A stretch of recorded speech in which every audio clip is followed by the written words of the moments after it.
Exchange and to the Observer. Let me wish him a happy new year and welcome him, of course this evening. We're talking to, of course, Couva South MP and UNC Shadow Minister of Labour, Mr. Rudan Indar Singh. Pleasant good evening to you, Mr. Indar Singh. A pleasant good night to you, my teacher, and of course to all your viewers and listeners on the Observer program. All the best for 2025. Thank you so much. Always a pleasure to have you on. According to your release, Dr. Rowley and Mr. Young cannot be trusted. TSTT state continue to stab workers in their backs. The recent ruling of the Industrial Court against the Telecommunications Services of Trinidad and Tobago is an action brought against the company by CWU. That is called the union, the majority recognized union. And you were saying basically what took place here is another stab in the back to the workers of this entity. What say you, please? Well, of course, when you read the contents of the judgment, it was very clear that TSTT violated what is called due process, the collective agreement between the employer and the union, the Communication Workers Union, and wrongfully, the process they used, they wrongfully terminated or returned 503 workers. They did not adhere to due process. They did not share the information with the recognized majority union. And in addition to that, the Secretary General of the union at the time is on secondment from TSTT to the union. He or she, whoever holds the position, is insulated or protected from being retrenched or terminated. They still went ahead to terminate him. So they wanted to remove him from being the voice of the workers in the unionized environment. They wanted to weaken the Communication Workers Union. And in keeping with what is called might is right, we are in charge.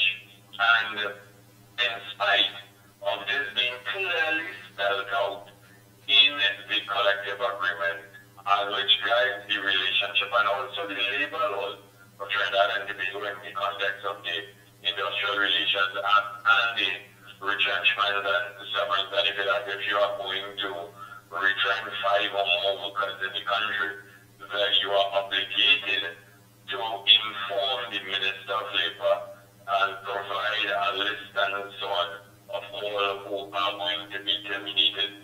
This was never done. And again, just because they are the government of the day, because they cannot absolve themselves and say this was a decision that was taken by the board of directors of TSTT and the management. If you are retrenching 503 workers, that has to go before the line minister and also, of course, the cabinet of Trinidad and Tobago. And at the time, the minister was Robert Lennox. You know, it's interesting that within recent times, in what has unfolded within the People's National Movement, that Robert Lennox was concerned about due process and the Constitution and so on being upheld within the governance structure, the party structure of the PNM. But he could not have found his voice and displayed the strength and fortitude to advise TSTT that indeed what they were doing was wrong, violating the collective agreement, going against the rule of law. And what has it caused the taxpayers of Trinidad and Tobago today? The taxpayers are saddled with a bill of $5+ million. They have not fully assessed what is to be paid to Mr. Clydell, and they have also the court has ruled that he is to be reinstated. And of course, what will be the legal cost to the attorneys who carry this matter to the industrial court on behalf of TSTT. So we may be looking at the final bill of over $6 million. So Again, so, it's yeah. Of course, mania. well, and of course, leaning on the taxpayers who will have to get that, that money, of course, is going to hit us. One of the things that stood out here in your press release that you said over the last 9 years, under Keith Rowley and Stewart, there have been glaring attacks against the labor movement, which is too numerous to mention. And we spoke about this before right here on this program. I mean, it seems as though this is not a union-friendly government. It is not a government who wants to make sure that there's protection for the working class. It seems that this government believes that any state entity that has a union representing the workers, that entity is basically a liability. Why is this? Does it make it more attractive for sale, or the fact that there's some hidden agenda involved here? Because now we're hearing from the management of TSTT that they are going to start using bots, which of course means that there are going to be more individuals who would have to be sent home if they're going to be replaced. Well, I mean, Mikey, you're quite right. From day one, this government has betrayed, they have brutalized, they have deceived, they have lied, and their contempt and arrogance continues. I do not know if you can recollect when Dr. Rowley was the leader of the opposition, he signed a memorandum of understanding with the labor movement, which was championed by the then labor relations officer, who became the Minister of Labor, Jennifer Baptiste-Primus, and I think that she's still on the PNM's compound as their labor relations officer. And they promised to uphold all the labor laws, to adhere to good industrial relations practices, to settle all outstanding negotiations. And we could go on and on in what was promised via this memorandum of understanding. And from the time they got into power, it was attack upon attack upon attack.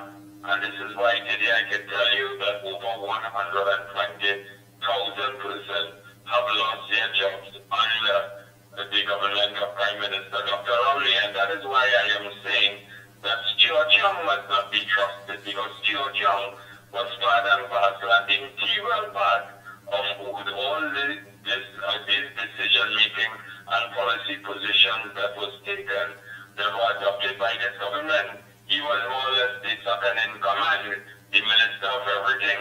And this is why I am saying that Young, when he emerges in the next month or so to be the Prime Minister of the country, he must tell us, and Marvin Gonzalez, who is the Minister of Public Utilities, whether they are going to appeal this ruling of the industrial court, or whether they will respect the ruling and pay the workers what they have been ordered to by the court, reinstate Mr. Eller, and also compensate Mr. Eller.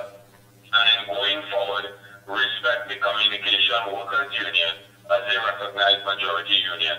Because I do not know if you can recollect, in the initial decision that was taken to dismiss workers at TSTT and so on, at one point in time, the government, at that point in time, Joseph Remy was the person in charge, and they didn't even have the courtesy in relation to when it was had to do with workers at the Tourism Development Company, the TDC, which was represented by the Communication Workers Union. The minister at the time, Shamba Kojo, did not even have the courtesy to meet and treat with the union. She attempted to deal with this via telephone call, and this began the withdrawal of the labor movement and collapse of then what was known as the National Tripartite Advisory Council. All right, and let's look at that, Mr. Narsingh. I mean, because I'm certain that many people now are suffering from this sort of verbal fatigue, hearing so much that was done. I mean, basically, there's too much to mention. But at some point in time, there has to be a breaking point. those on the outside looking, you're saying, why is it that the unions are accepting this? Why is it that the working class is simply just allowing the government to have their way to run through this entire process without even acknowledging them, having somewhat scant courtesy? I mean, there has to be something building up here that is going to expose it once and for all to say enough is enough.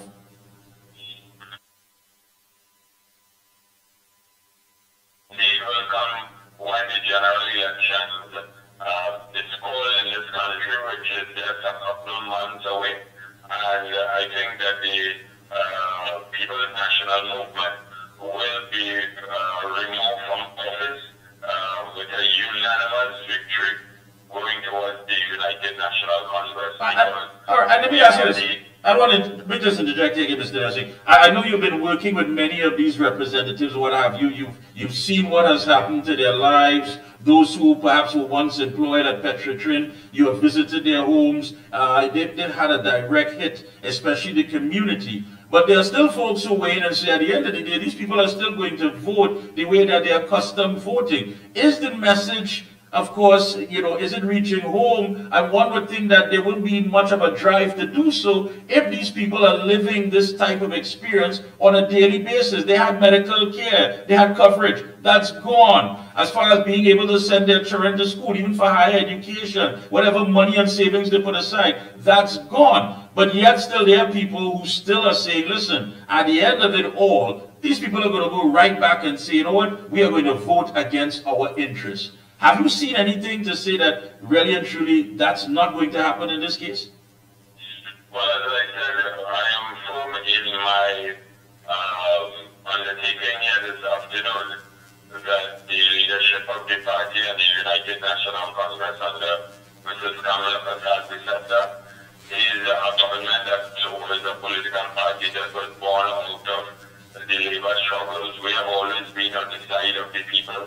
And we have emerged to be the most friendly labor government in the political history of Trinidad and Tobago.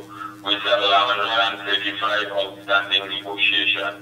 We found $5+ billion to deal with outstanding back pay. We did not moan and groan and complain and gripe about this, the size of the public service and so on. In fact, at no point in time, and we must always remember we came into power when the economic downturn against the backdrop of that economic collapse in 2009, and we raised the minimum wage twice. We created 56,000 jobs. We did not impose a single tax on the working class. We upheld union representation wherever there was the need for union representation on tripartite boards. The social dialogue process and tripartism was upheld by the People's Partnership Government. We ensured that we addressed the issue of a special duty allowance for law enforcement officers. When the government did not distribute one housing lot or one agricultural lot for the workers who were retrenched by the PNM of Patrick Manning between 2003 to 2010. It was the government of Mrs. Prasad that distributed 5,000 agricultural 2-acre plots. We distributed over 2,500 housing lots. It was a work in progress before we debuted office, of course. We did not complete the distribution process because it was a work in progress, and this government, while Dr. Rowley and his former Minister of Agriculture, Clarence Rambarat, and the present one, Captain Hussein, has engaged in public relations and tomfoolery, they have not distributed or not completed that distribution exercise, and they have been involved for 9+ going into 10 years. And I could call a number of other of achievements in terms of keeping the inflation rate, the unemployment rate under 5% and so on. ensuring that the foreign direct investment came to the country, leaving the country with 12 billion plus in foreign reserves, US dollars in foreign reserves, ensuring that the Heritage and Stabilization Fund was at its highest when we demitted office. All these things were done in the context of stabilizing and advancing the interests of the working class and all citizens in Trinidad and Tobago. Yeah, I also want to touch on something that came out as well from the Cubasao constituency executive, where the executive rejects the Rowley Young sinister transition. You said it says here Maduro was worse than Chavez, Young will be worse than Rowley, and there's no space in Trinidad and Tobago democracy for imperial dynasties. And what are we looking at here? Well, I mean, if every right-thinking citizen of this country, we are part and parcel of a rich democracy. A prime minister, historically, whether it was Prime Minister Eric Eustace Williams, George Michael Chambers, Patrick Augustus Manning, Basil Pandey, Kamala Prasad Bisesa, Arthur Napoleon Raymond Robinson, they were all elected from the people, for the people, and by the people. And one has to ask the big question, why has this Prime Minister attempted to impose and dictatorially elect a Prime Minister circumventing every tenet or facet of the one-man, one-vote system within the People's National Movement? What is the real agenda? What is the arrangement between Keith Rowley and Stuart Young? And there can be no separation. Is it that he will continue to be the bully, the raging bull, the wajan, in terms of the way he leads the PNM? Because no one can tell me that it is a united PNM, and one day it was Team Benny versus Team Young, it was 11 versus 9, and in a couple of days, I don't know who was bullied, who was intimidated, whether the raging bull qualities came out in some meeting room at that Magdalena Resort and so on. It moved from 11-9 to 21-0, and I will continue to say, in the highest form or adhering to the highest tenets of the Westminster system that we have been accustomed to, no Prime Minister must be imposed on the people of Trinidad and Tobago. And that is why the Cubasao executive met and has rejected this violation of the democracy of Trinidad and Tobago. And what is the real reason that Prime Minister has really resigned? I see that President Donald Trump has come into office, and he and his Secretary of State, Mr. Rubio, has made very pointed policy positions as it relates to Venezuela and how they will approach the whole Venezuelan government, whether it is a government involved in narco trafficking and terrorism and gang terrorism and so on. And I do not know if indeed the Prime Minister is anyway intimidated by the election of President Trump in the context of the number of times that our government has had delegations led by Minister Young going to Venezuela and Venezuelan delegation coming to Trinidad in the height of COVID, all shrouded in secrecy, no sense of transparency and accountability to the people of Trinidad and Tobago. What is the real reason? Because in the middle, from a leadership point of view, from a strength point of view, from governing on behalf of the people, this Prime Minister enunciated his state of emergency, and in about 96 hours after the declaration of the state of emergency, he virtually abandoned the people, indicated that he was going to resign, which Prime Minister operates in such an insensitive, callous manner, abandons the people. And if you look at the way that they have continued to handle the state of emergency, they have not come to the people, they have not updated the people by any press releases, press briefings, and so on. While they will want to hide behind the veil and said that they have left that to the law enforcement agencies through the police service of Trinidad and Tobago. When there was a state of emergency from the point of view of COVID-19 and the COVID-19 pandemic, we were exposed to a daily dose of the unseen. Where's the Prime Minister? Where's the incoming Prime Minister? Where's the Minister of National Security? And those are some very serious questions. I want to agree with you on that.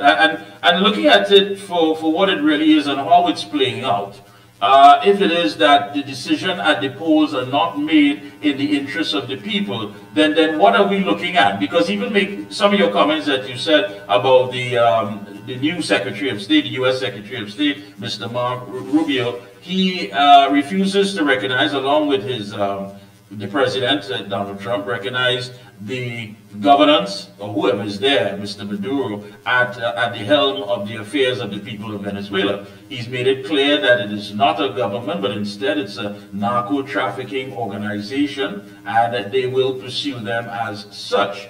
Now, if people vote, as I should say, against their own interests, what are we looking at here as far as the labor movement, the business movement, and the rights for the working class? Well, we are virtually at what we may call a collapse state or a failed state, because anytime a government resorts to a state of emergency and it suspends the civil liberties and the fundamental rights of all its citizens, which are indeed enshrined within the constitution of the country, and they have resorted to this to provide a sense of national security for the benefit of its citizens, then I am saying that we are down a very slippery slope, and if the situation cannot be retrieved, then we will see the destruction of the economy. The business class may well pack up and seek to greener pastures where they can invest their monies and so on. We may see rising unemployment, rising social problems within the society and so on, higher unemployment, and we are really setting the stage for what we would call social upheaval if Trinidad and Tobago is not pulled back in terms of improving the quality of life and standard of living of citizens. When a government is elected, it is for that purpose. It is not to, you are supposed to provide national security, you are supposed to tackle crime, you are supposed to grow the economy, improve your health, care system, education system, infrastructure. All these things have collapsed over the last 9+ years, and that is why we are saying that only Rowley must go, Young was part and parcel of every decision making.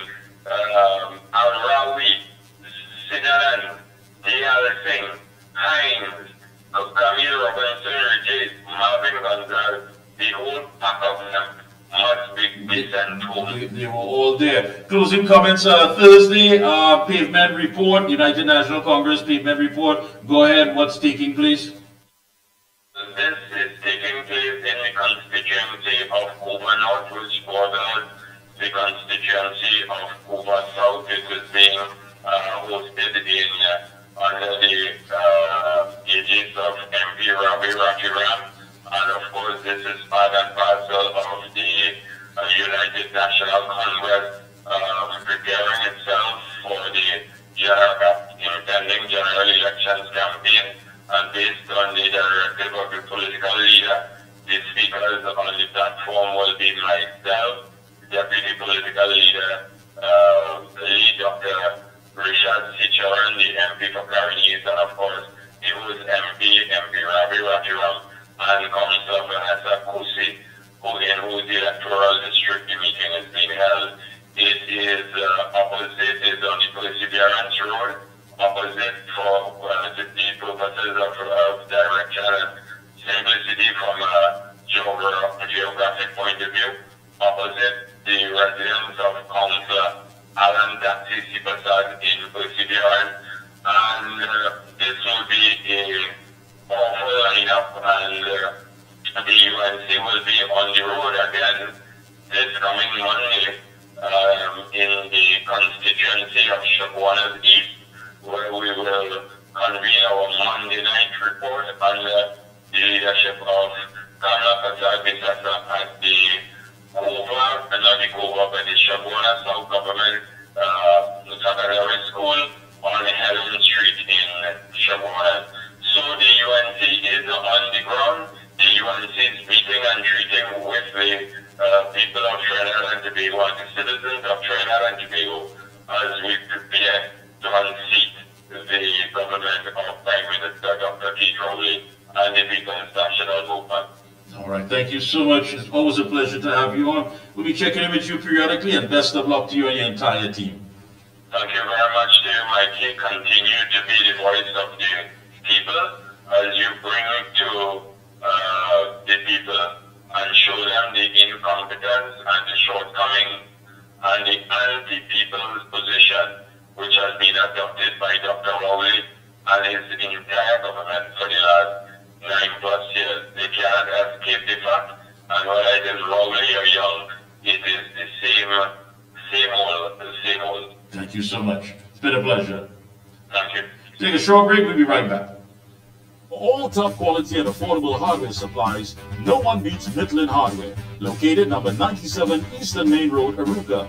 Midland stocks the #1 brands in hand tools, garden tools, water taps, power washers, generators, water pumps, kitchen and bathroom faucets, along with fixed basins and toilet sets, blocks, lumber, steel, sand, gravel, and topsoil. Also check out Midland for steel windows and assorted designs of metal curtain rods. Everything for home and business projects. Payments via links, credit cards, online payments, or cash on delivery. WhatsApp 327-7761 or call 646-2144. Open every day from 8 a.m. From foundation to finish, it's all at Midland. When you say TNT's construction boss, then there's only one company, Lacroix Construction Services Limited, specializing in general construction, industrial maintenance, manpower resources, transportation and lifting, and equipment rental, excavators, bulldozers, dump trucks, lighting systems, and everything for your project. We have affordable prices. Call now, 267-0000 or 431-0012. Lacroix Construction Services Limited, TNT's construction boss. Oh gosh, this place hot. And the AC in this car not working. Check Ryan Air. Ryan Air is ranked among the best in TNT for auto air conditioning service. They specialize in repairing and servicing all makes and models of vehicles and heavy equipment. They also stock a wide range of parts.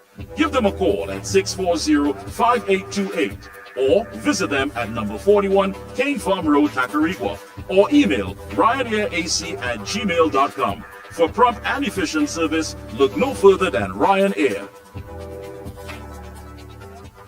And we're back. Thank you so much, Master Control. Yeah, don't forget, of course, the pavement report. A little more about that before we wrap up, of course. Joining us is a gentleman, again, who is no stranger. Always good to have him on. Want to wish him Happy New Year. And it's always a pleasure to have him on. Very, very interesting. Let me say a pleasant good evening to criminologist Professor Ramesh Deosaran. Pleasant good evening to you, sir. Thank you, Michael, and my best wishes to you and your staff for the new year. Yes, indeed. Well, these are quite some interesting times, I must say. last time we spoke, a lot has taken place, especially in the the aspect of the crime situation with the SOE, and of course with the changing of the guards that is soon to take place with the Prime Minister in waiting, who of course is Mr. Stuart Young. Looking at the SOE, however, we were told, of course, that it's a response to the threat of gang-related violence and reprisals with high-caliber weapons. That was, of course, after 2 incidents in Port of Spain. Confusion, of course, came after conflicting statements from National Security Minister Fitzgerald Hines and Acting Attorney General at that time, Stuart Young. Hines, of course, claimed that the SOE was based on 2024 crime statistics, while Young cited recent high-powered shootings and the risk of gang reprisals. We are now, of course, looking at what the murder toll is. Today is the 21st. We are 22 murders for 2025 already, and many are questioning the effectiveness of the SOE. Please, what say you? There are 3 aspects to what you have just mentioned. Let us begin in the public interest. The circumstances surrounding this very important decision of establishing a state of emergency. The Prime Minister was in Tobago, the Minister of Energy and Minister in the Prime Minister's office, Mr. Young, and the Minister of National Security in Trinidad. We really don't know the level at which this decision was taken for the results that we heard. I don't understand how a Prime Minister could be in another country and a serious issue as this. The head of the cabinet, the head of the government, is not present during the discussions. That is the impression the public got. And when you hear he wasn't at a meeting or a conference, he had planned a party sometime before, therefore it was urgent that he appeared in. So it's quite puzzling in terms of how decisions are made, because it does raise the question of credibility, it does raise the question of seriousness, and it does raise the question of public accountability for a decision like this. So that's the first take-off point. The second take-off point is that it was told to us quite clearly that the reasons were, one, as you mentioned, gang warfare.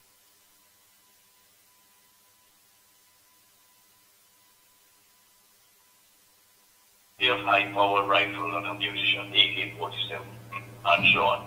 The second thing. And the third issue, Mikey, is that, well, could you have dealt with those issues without having a state of emergency? It is not a state of emergency with a national curfew, we understand that. But given the targeted situation you explained,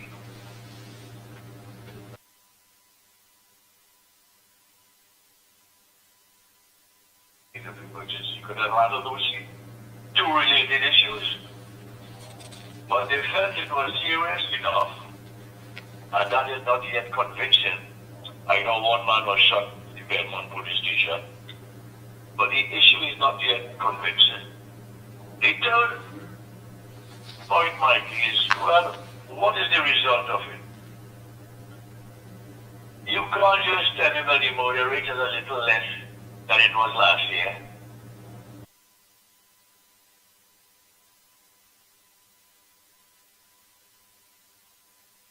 $120 is disastrous on its own. You can't excuse that on the basis of last year. No. So we want to hear a fuller report of the results from the state of emergency.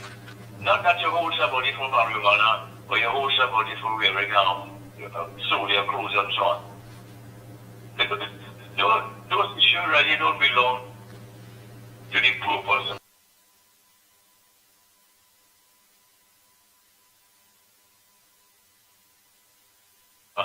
If we have MPs like this over citrus or wherever, and you cover those 2 grounds, and then people will say, It was a credible exercise. So I believe we have to go back and revisit the circumstances, the purpose, and the results of the state of emergency. Yeah, but I grant the Constitution allows a government to call a state of emergency. I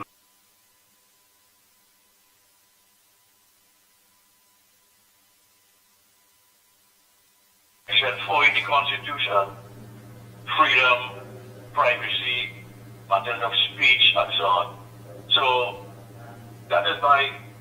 Yeah, but Professor, we were told, and I keep bringing this up, we were told by the former Attorney General, Mr. Faris Alwari, that the legislation that was passed, especially the anti-gang bill and all of these things, that intelligence gathering was very simple now.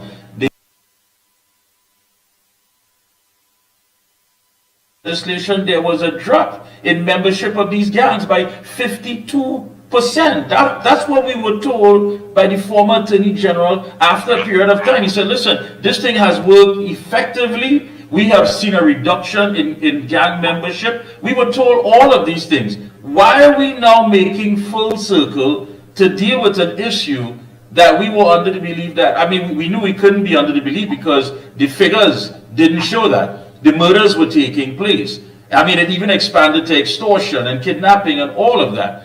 But is government really and truly serious? Have we seen in the last 9 years anything that they have done to show that they really and truly want to arrest this situation? I would say that you could give them the benefit of the doubt to some extent, Mikey. And say, yes, they're serious. Paul Fitzgerald Hines has been boosting his brains and giving speeches and living on hope and telling the public, well, all right, it'll be better tomorrow. Oh, fella. But it is a matter of incompetence, not just seriousness. I think the ministry, the whole security apparatus in this country is continuously bedeviled by incompetence. And the government, particularly, like other governments have, they keep relying on public announcements. Every day is an announcement. They will do this, they will do that. And, they're very bothered by criticism. But they have to be subject to criticisms because the public safety issue is a very serious one. If the government is not serious, there is serious concern on behalf of the public. We have home invasions now to the extent, well, we don't know if it's foreigners doing it or local. We don't have any data, we don't have any arrests, we have no prosecution, we have little or no, very little. And we're not being told. Detection. Yeah, and we're not being told about these new things that we're reading as far as the methods. It seems that a lot of these murders, people hands tied behind their backs and what have you, this is not basically something local. Is this something being influenced from South America or some other part of the region? Why are we not expanding on that and figuring out how do we get to the root of what's taking place? But again, all of this information was told to us that the administration has it. They know who's committing these crimes. As a matter of fact, the incident that Mr. Young was talking about at that Besson Street police station, the report was it was a known leader who went to sign the book, as the case may be, in the station. But they know these individuals. Why make such an announcement as if to tell them, listen, get yourself inside, and when this thing has all the dust has settled, you of course could come back out and ply your criminal trade, as the case may be. Is this a matter of just simply buying time? It would appear so, but more precisely, the anti-gang legislation gives allowance for the police if they know somebody is an active gang leader or gang member. Exactly. To pursue the issue. Exactly. We have so many gang leaders, so many gang members. That signifies, well, you know them. It signifies you have a description of them. It signifies you know their whereabouts, you know where they live. But why don't you invoke the anti-gang legislation? So I find it very puzzling, very confusing, and I use the word incompetence. So I don't know how this will play out in the coming elections. Yeah, I know you weighed in on Dr. Rowley's comments about the police officers hiding in the police station. He's saying that the controversial comments were taken out of context and misunderstood. I am laughing because that is what the researchers on this topic would call double speak. They do not twist issues. It came out very clearly in the parliament. If I remember the quote, some police stations closed up or they locked up. It was a very clear statement. There was any misunderstanding. Well, let me revisit the statement so we'll have a clear. It has come to my attention in some districts, in some instances, police officers whose job it is to protect us and secure us, in some districts at night are so afraid of the criminals that they close the police station door, turn off the lights, and be inside there hoping that the criminals don't come at them. This is what we were told by the Prime Minister / head of the National Security Council. Now he's saying that those words were taken out of context. I don't know how much room there is to take anything out of context, but the fact of the matter is this compounds the whole issue that is the administration serious about dealing with this crime situation? You know, that's why, you know, if the commentators, people like you and other people, their words are like blowing in the wind on these subjects. You write a letter to the editor, you make a comment, and nobody really takes it on seriously, the government particularly. I was thinking maybe need some Calypsonians to start commenting on this thing. What has happened to the mighty chocolates? Oh, what about Gypsy? Or what about all the Calypsonians? Can they comment on these things? But coming back to the point itself, if he is the chairman of the National Security Council, and he is saying, just come to my attention, which means he has information that is pertinent to our discussion in the National Security Council. Because there in the council, you will have the Commissioner of Police. Right, yeah. The head of the Defense Force, the Minister of National Security, and that will be discussed. And Ms. Lola Christopher would give her side of the story, and they will come to a proper conclusion in terms of public safety, that the stations, are they closed? Which ones? Why are they closed? In the National Security Council, and come up with a proper statement to the public. Don't keep it a secret. But what happens is that the Commissioner of Police replied to Rowley and said, that's not true. That's not true, Mr. Prime Minister. So why was this raised at the National Security Council rather than Mr. Rowley making a statement in Parliament? And the very next day, the Commissioner of Police, as we are saying in Trinidad, give the Prime Minister a boof. It's not so. Yeah. Who is lying here? Somebody has to be lying. Exactly. And all this verbal acrobatics does nothing for us, the people of this country. Now, to add insult to injury, during the debate on the government motion for the 3-month extension, the Minister of National Security weighs in and says that citizens need to report strangers in their area because criminals are looking for new places to hide out. He said that intelligence suggests that criminals are looking for new places where they can lie low. Now that the police is on the move, the criminals are also on the move and they're looking for places around Trinidad and Tobago where they can hide out to escape the gaze of law enforcement. This is where you definitely, it doesn't add up again. I mean, you made a move. Was it a knee-jerk reaction to call this SOE? Did you gather all the intelligence? Did you have all the information? Did you equip yourself with everything? Who are the players? Who are the individuals that you're targeting? What is the objective? I mean, it seems that, they're reporting to work every day and shifting the goalposts, just not basically to do the job, but to see how best they can appease the public with their statements. That's what I was saying just now.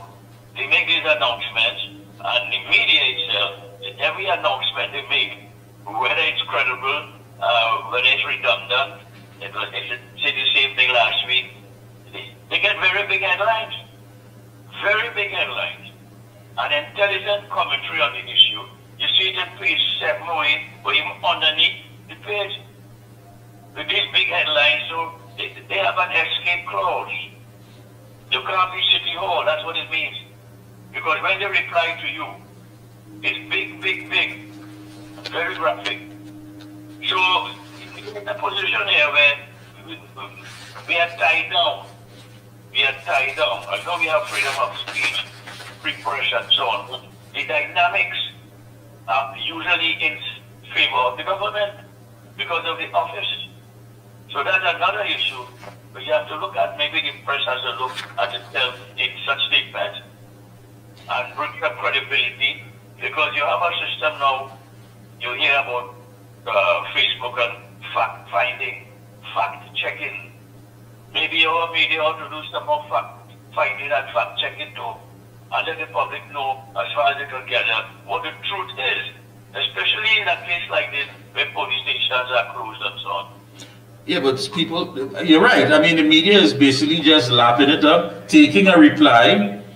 There seems to be no rebuttals from them as to say, listen, but on such and such date we were told this, on such and such date we were also told that this would be the situation. Nobody seems to be following up on these statements, and they're left there lingering as though it's logic. And that's the thing about it. We are being told these statements, and when you look at it, it's not even a shell of logic. There's absolutely no substance there.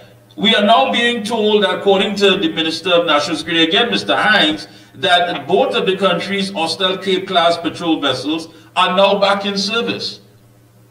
So, you know, and he goes on to say that the borders were at no time at all porous, it was never open, and this is it. No, Professor Yosaran, today is the 21st day of the new year. We're already at 22 murders. Are they simply slowing down the inevitable to buy time? It's an election year. What do we, the citizens, what more can we do? Well, people will say, some people will say, go to the polls. But I am not yet convinced. I am not yet convinced, Mikey. I have to be convinced. I know that's an alternative. That's what the democracy is about. But I am still waiting to be convinced that going to the polls will solve these fundamental problems, especially of public safety, education, and so on. Because we will be like shadow boxing in the same ring, in the same political system we use, where there is no accountability. I have repeated my concern with the fact that in Parliament you have the executive sitting with the legislature. It's not supposed to be so. The legislature should be separate from the executive so as to hold the executive accountable. But when you have the executive, which is supposed to be accountable and answer questions and be sanctioned, sitting together with the authority that is supposed to scrutinize you. Together, you have bodies in Parliament. So that's what concerns me in terms of, is the solution really the ballot box? Yes, but we have to look at these residual concerns about the framework in which we can really fight. But I'll give one example. There are other examples, but are you saying then that if the government or those parties, the UNC, let's put things in right with it, are you saying that they have not laid out enough policies that is going to deal with this situation? You're not convinced about that as yet? Oh. No, we're talking. We have to talk. We have to have this discussion. We are 22 murders in the 21st day of the new year. Things may have slowed down on the surface, but I believe the inevitable is there. And people are simply just biding time. But what do you say? Tell me, do you believe that they have not laid out a comprehensive policy or plan to arrest this situation that has affected all of us? Well, that's the public view. The public feels that perhaps they're waiting until they finalize their selection for the candidates, and when the date is fixed, then they will come up with full force and maybe a manifesto with some plans to counter the government policies and so on. But it might be too late. it might be too late because the UNC even doesn't know when is election day. And that's another issue I have commented on. Why don't they propose a fixed election date so they will know in time how to fix up their business? The investors will know that they're coming in a place with an election due in so-and-so date. But it is a puzzle to know why we don't have a fixed election date, so that the opposition, the businessmen, the country will know where they have to stay in the country to grow. Oh, everybody must be able to fix up their business. But if you have a guessing game, a lottery, called the election date in a democratic society, this guessing has to stop. There's not much certainty that doesn't do the public interest. I agree with you. I agree with you, Professor, 100%. But you have an individual walking around with this date in his back pocket, front pocket, whatever, so much so that he's now handing that date to someone else.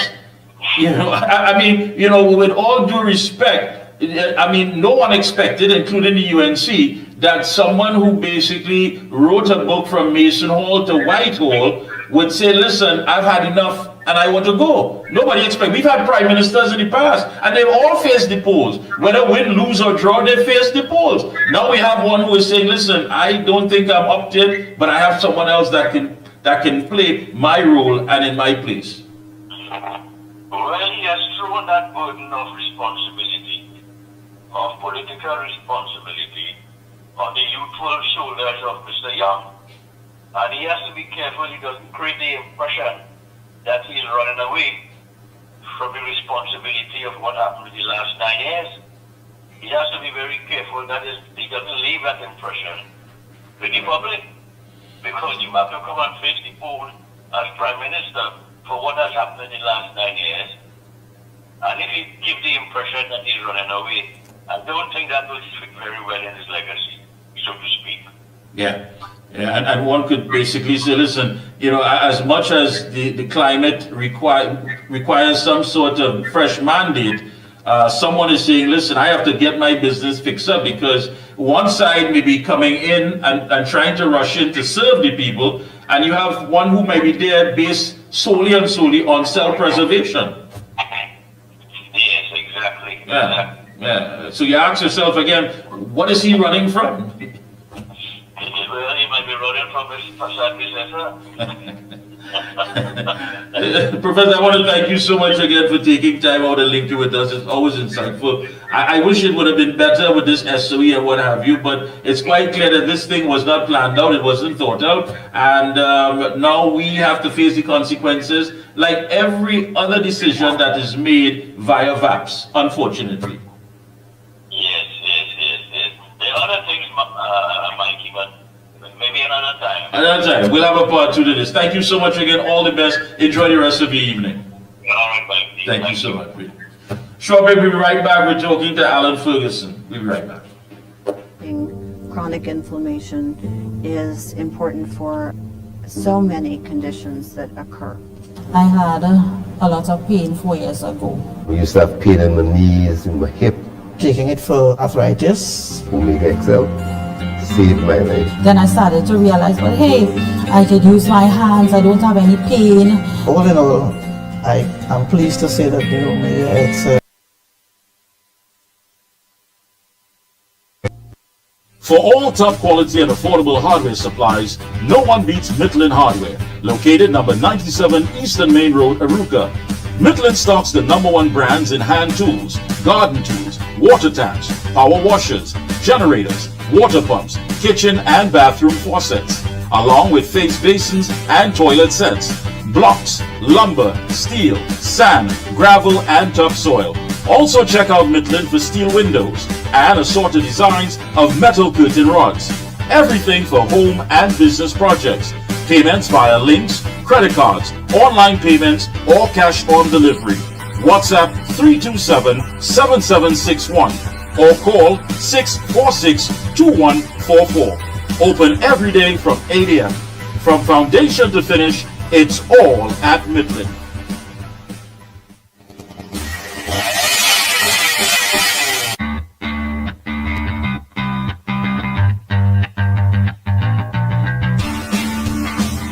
Husqvarna a global leader in outdoor power equipment, known for its high performance, durable and innovative products, tested and proven by generations.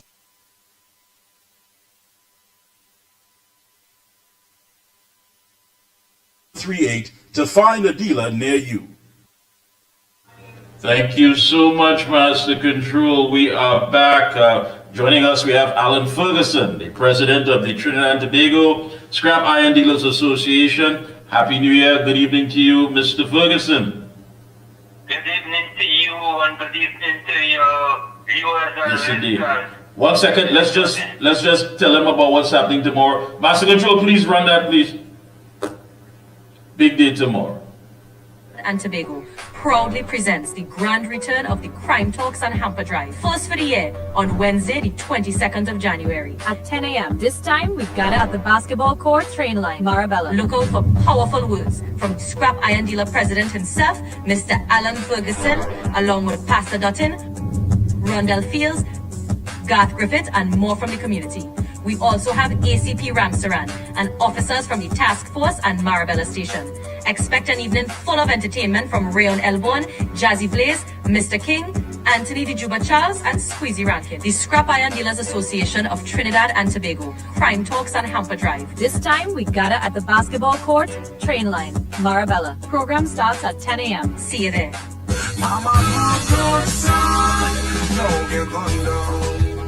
Thank you, and that's 10 a.m. tomorrow, Marabella, the train line. Master, do me a favor, just play it in the background a little bit there with no audio while we talk to Mr. Ferguson. I like to see him come up there in that suit. Sharp, you know, razor sharp. You see, he comes up there, he look like, there was this Isaac Hayes. Yes, Mr. Ferguson, good evening again. Good evening to you again and good evening to your viewers. Yes, so indeed. What a wonderful day Yes, indeed. in Trinidad.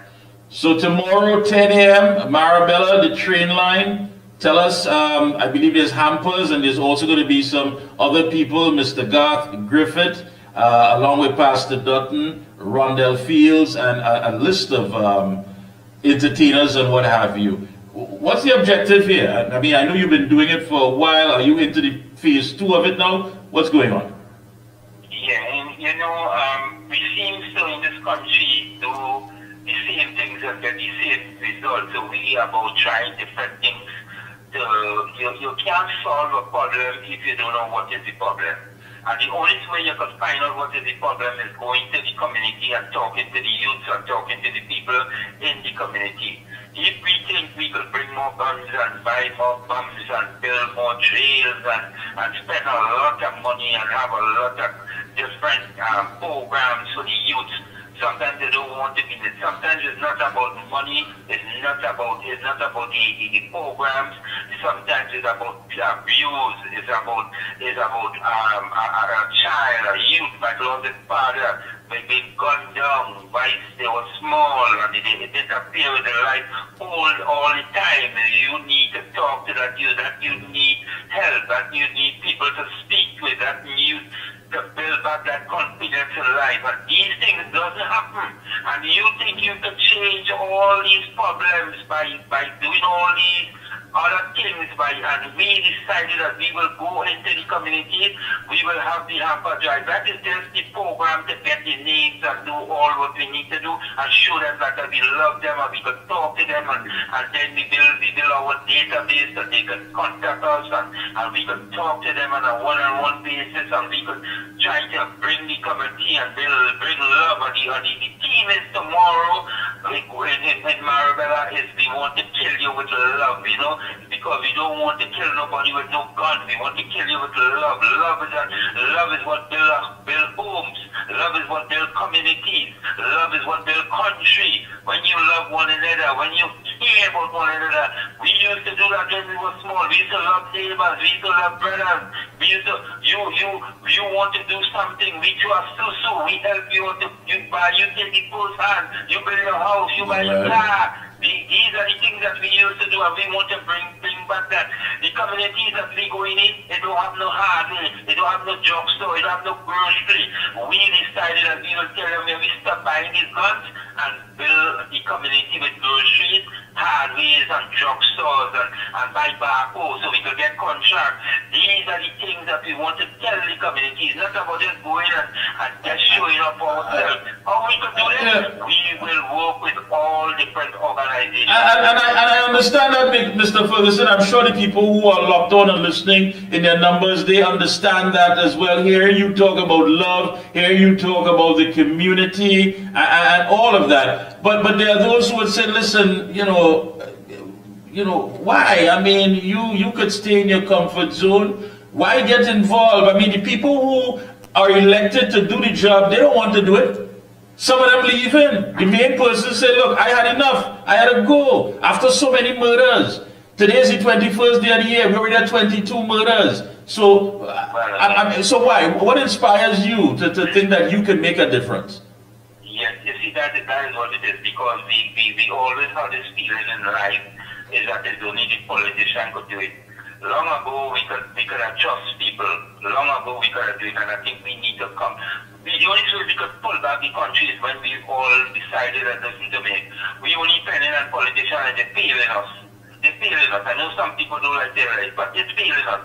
And we decided that if we could do it ourselves, we not into I don't have no problems with people who want to be in politics. I have no problem with that. But I am saying that we could come together to build communities. And the way I say to myself, and I'm going to say, and I want people to understand that this coming from my heart, and this coming, and I could swear by my Lord that what I do is that my Lord tells me that anything you do good in this life, you will get blessings with. And if you do good, you will get blessings. When you do bad, you will get sin. When you steal other people's money, when you lie, when you steal, and you do all these things, you think the money will stay with you, it will disappear. The thing about it is that my money can't help me when I die. My money can only help me when I alive by doing good to people and mankind. And it has nothing to do with black or white or whoever race. It's about God tell you it's not about you have all the money, you're the better one, you know. It tell you about is the way you treat people, is the best amongst you, is those who are righteous and doing good to people, doing good to mankind, doing good to business, because you might have a business and you're doing good, but you think that you could sell for $1, you're selling for $5. That it builds society far too. You could be a politician. Yeah, you could be a politician and you're gaining money by stealing and doing all kinds of things. But what I'm saying is that man must understand that it must come a bunch of people in life to do good.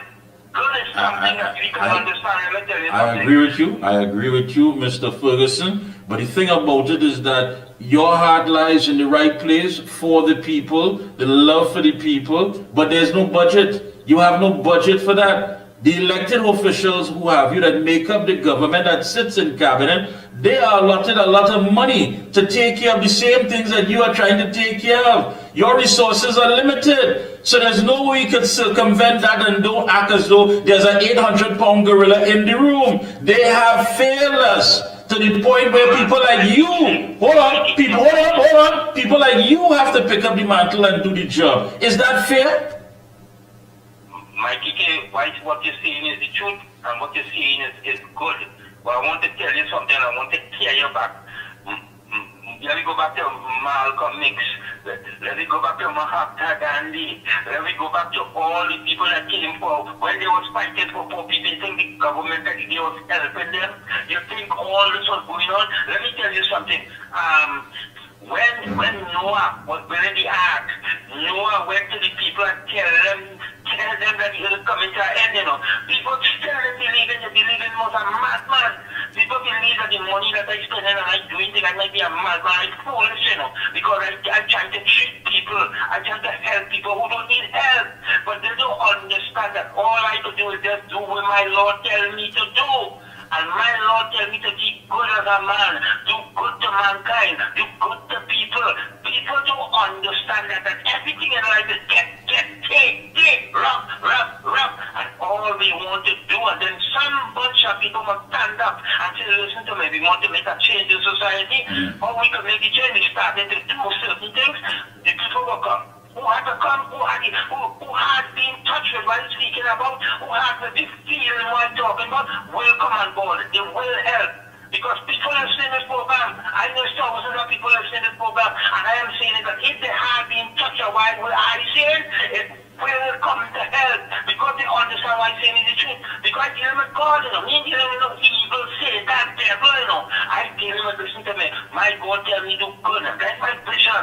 My vision is so we have to change. I can't change it with all himself. I have $1,000. I can't change it. And my Lord said, in my God, my Lord tell me, you do good, and the rest is for E to change mankind's heart. Because this kind of thing we're going on in Trinidad, if you look at the airport, we can't even... And I understand that, but your Lord must also see, and I don't know if your Lord also tells you that the people who are put there to make things happen for us should be helping you. You telling me that you going to all these places, and you telling me none of them have stepped up to the plate to help you, Mr. Ferguson? Huh? What we could do, boy, what we could do. No, whilst I agree with you that I'm supposed to get help, because my heart is where the thing is, and I understand what you're saying. I saying is that why going to be kind to help, I will stop.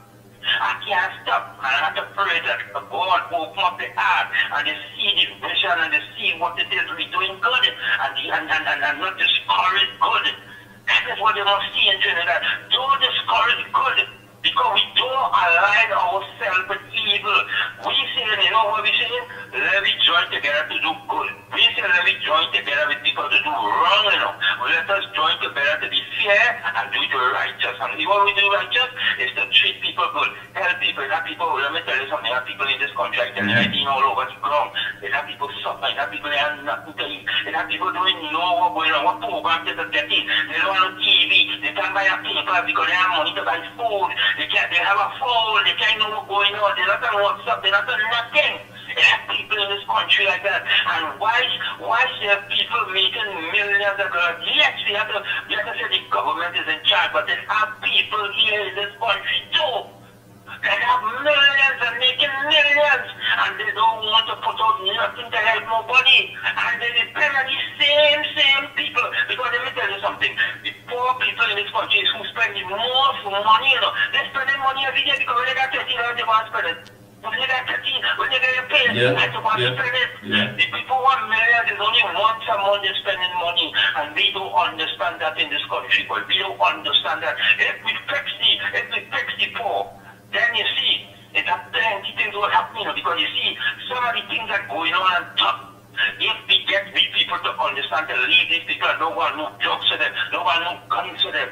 All these things must be conscious. All these things will be changing, you know, because the people want to not going to move the drugs, not going to move the guns and doing evil, you know, because they only all in. And when we, the poor people, understand what's going on in society, that's when we go take the change. I hear you loud and clear, my friend. I hear you loud and clear. I mean, you are out there, you're doing it. I see you're quite a man. Many of us, of course, you know, I don't know. Tell us more about this, what's happening 10 o'clock in the morning. Those folks who want to get in touch with you, people who are hearing about it perhaps for the first time, Crime Talks and Hamper Drive. Yes, it's taking place tomorrow, Wednesday, 22nd of January. The program starts at 10 a.m. Basketball court, train line, Marabella. There he is, Alan Ferguson, all decked off in that suit. You have Pastor Dutton, you have Rondell Fields, you have Garth Griffith and lots more. You have entertainers, and it's a hamper drive. So you're also giving something to the people who attend, you know, a basic hamper that they can have to start off the year with. And you have entertainers. Well, what we want to do, as much as we are small, what we want to do, we want to thank you. We want to thank some people before we can say one thing. We want to thank Flour Mill, any other small thing. I mean, we have to thank them no matter it was small. We want to thank SMG also, no matter it was small. Even if we could reach 10 people, we thank them still. We want to thank Sanitary too for helping us out with whatever they give us. We want to thank them and we want to ask them that if they could increase it to help you so we could help more people. The thing about it, let me tell you something. If they help me, to help the people in this community, from doing wrong, it will save them. It's saving them, because when I go and talk to them, because they will be listening to the people who understand it. When I go to talk to the people in Marabella tomorrow, 10 o'clock in the morning, I tell them, listen to me, let me put down the guns, let me stop going and invade, let me go and stop robbing, let me stop killing one another. These are the things that we're telling the people. And if you help me to help them, then you're saving yourselves too. But you don't understand that. You think I don't want nothing from you. All I want is to help me out with the resources that I could help them. I don't want a cent. Just give them the name. And that's why I was hoping to hear also calling names of Keith Scotland and of course Mr. Fitzgerald Hines and everybody else, all the people who involved. That's why I'm talking about you there running your blood to water. I respect that. I honestly respect that, Mr. Ferguson. You've never given up. I know you're a man just full of, love for the people, but I'm telling you, limited resources. Anyhow, tomorrow, Marabella, train line, 10 a.m., crime talks, Hamper Drive. Come out in all in numbers tomorrow. Basketball court. Basketball court. Basketball. They will also, people who feeling that there's anything, we will have the full support from the task force, the Marabella police, and the South Division. We having them, they will be speaking to. They will be speaking. The community police also will be speaking. We will have a full cab. Everybody who want to make the difference. That's the beauty about it. So people who will be feeling safe, you can come out. The police will be packed with police also to make you feel safe. And because we want people to come out and hear the vibes. So we said 10 o'clock tomorrow, or come out. It's not about only Hamper alone, it's about the message we're going to hear tomorrow. Alright? Powerful message. I would like to see at least Scotland pull up with 5 cases of water. Heinz come out there with about 200 or 300 hampers. But that's just wishful thinking. Again, tomorrow. Well, it might reach the heart, and they might change. We don't want to think them, because we're hoping that it will reach the heart. And it's not like they tell me they will never get involved. They give us good signs that they might come on board. So we don't want to knock them. So we want to encourage them to come on board now. You understand what I'm saying? Thank you so much again. Tomorrow. One thing I want to say. Go ahead. I don't have the title, the professor who is care about crime and talk about crime and all that thing. I normal. I live in the community. I have business and I stay right in the community. I live in the the place, me go no way. Me live in, Lance Park or Sale and all them places. I stay in the community. You know why? My mission is to help the community for me to make change. And if I didn't take my business, I put it no way in Chabonas. I put it in the center to get to. The center. Because Girl Street, I got business right in the center. That's why I put it, for people to see that I'm normal, original. I'm living with them. I understand them. All right. And I want to thank you for giving me this opportunity to Anytime. talk to the people. Anytime. So I very appreciate it. And I want to thank your station and you is always the man to give me this hearing from since the shutdown to now. And I really appreciate it. And I ask God to help you out and improve your life and improve your program and bless you and your family, brother. Thank you, brother. For that. All the best to you tomorrow. Basketball court, Marabella train line, 10 a.m., crime talks, and Hamper Drive. You heard the man himself, Alan Ferguson. Many are called, but few are chosen, and he's part of the chosen few. So people, get down there tomorrow, and those in the area and environs, come out and listen to some powerful speakers. Get your hamper, and also, it could change your life. Mr. Ferguson, all the best to you, my friend. Yeah, man, thank you, man. Have a wonderful night. Same to you. Folks, that brings us to the end of our program. We've got to go. Tomorrow I'll take some calls, because tomorrow we're going to go back and talk to some of our people, such as Stephen Rees and others. Yeah. The changes we're looking at, and also what can we expect with a Trump administration here in Trinidad and Tobago. What can we expect? That and more right here tomorrow on The Observer. Yeah, folks, buckle up. The action has started. Until then, we are out of here. The Observer. Mikey care, Mikey care, Mikey care, Mikey care.